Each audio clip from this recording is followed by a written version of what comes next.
Hello everyone, welcome back to ಇಮಿಶಿ kitchen. ನಾನಿವತ್ತು ಒಂದು ಸಿಂಪಲ್ ಆಗಿರೋ ಉಪ್ಪಿಟ್ಟನ್ನ ಹೇಗೆ ಮಾಡೋದಂತ ತೋರಿಸ್ಕೊಡ್ತಾ ಇದ್ದೀನಿ. ಆಲ್ಮೋಸ್ಟಾಗಿ ಎಲ್ಲರೂ ಮಾಡ್ತಾರೆ ಉಪ್ಪಿಟ್ಟನ್ನ. ಇವ್ರೇನು ತೋರಿಸ್ಕೊಡ್ತಾರೆ ಅಂದ್ಬಿಡಿ, ನಾವು ಯಾವ ರೀತಿ ಮಾಡ್ತೀವಿ ಅಂತ ತೋರಿಸ್ಕೊಡ್ತಾ ಇದ್ದೀನಿ.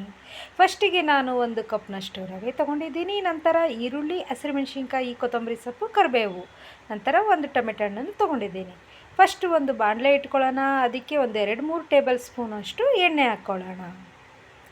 ಸ್ವಲ್ಪ ಎಣ್ಣೆ ಹಾಕಿದರೆ ಜಾಸ್ತಿ ಚೆನ್ನಾಗಾಗುತ್ತೆ.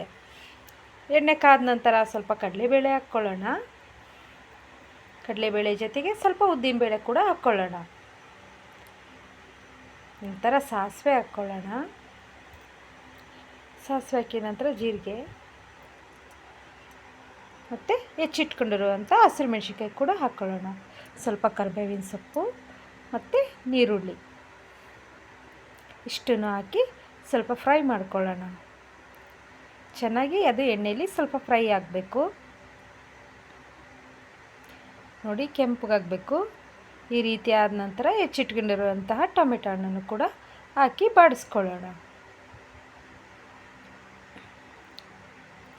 ಅದು ಸ್ವಲ್ಪ ಎಣ್ಣೆಯಲ್ಲಿ ಮೆತ್ತಗಾಗಬೇಕು ಟೊಮೆಟೊ ಎಲ್ಲ.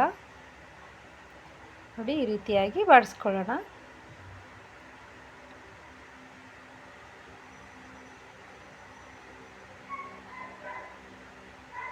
ಬಾಡಿಸ್ಕೊಂಡ ನಂತರ 1 ಕಪ್ಪು ರವೆ ತೊಗೊಂಡಿದ್ದೀನಿ. ನಾನು 2 ಲೋಟದಷ್ಟು ನೀರು ಹಾಕ್ತಾ ಇದ್ದೇನೆ. ನೋಡಿ, ರುಚಿಗೆ ತಕ್ಕಷ್ಟು ಉಪ್ಪು ಕೂಡ ಹಾಕ್ತಾ ಇದ್ದೇನೆ.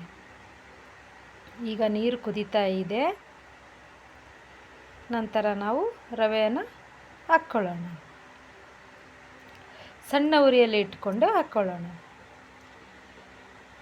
ಕುದೀತಾ ಇದೆ. ನಂತರ ಸ್ವಲ್ಪ ಸಕ್ಕರೆ ಆ್ಯಡ್ ಮಾಡ್ಕೊಳ್ಳೋಣ. ನಿಜವಾಗ್ಲೂ ಸಕ್ಕರೆ ಹಾಕೋದ್ರಿಂದ ತುಂಬ ಟೇಸ್ಟಿಯಾಗುತ್ತೆ ಉಪ್ಪಿಟ್ಟು. ಉತ್ತರ ಕನ್ನಡ ಕಡೆ ಜಾಸ್ತಿ ಸ್ವಲ್ಪ ಸಕ್ಕರೆನೇ ಉಪಯೋಗಿಸ್ತಾರೆ. ನೋಡಿ, ಈ ರೀತಿಯಾಗಿ 5 ನಿಮಿಷ ಮುಚ್ಚಿಟ್ಕೊಂಡಿದ್ವಿ. ಈ ರೀತಿಯಾಗಿ ಆಗ್ತಾಯಿದೆ. ಒಂದು ಸರಿ ನಾವು ಇದನ್ನು ತಿರುಗಿಸಿ ಗಾರ್ಲಿಶಿಗೆ ಕೊತ್ತಂಬರಿ ಸೊಪ್ಪು ಹಾಕಿ 1 ನಿಮಿಷ ಮುಚ್ಚಿಟ್ಕೊಳ್ಳೋಣ. ನೋಡಿ ಹೇಗಾಗಿದೆ ಅಂತ.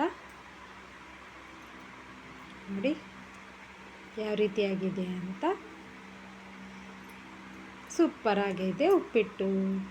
Thank you friends.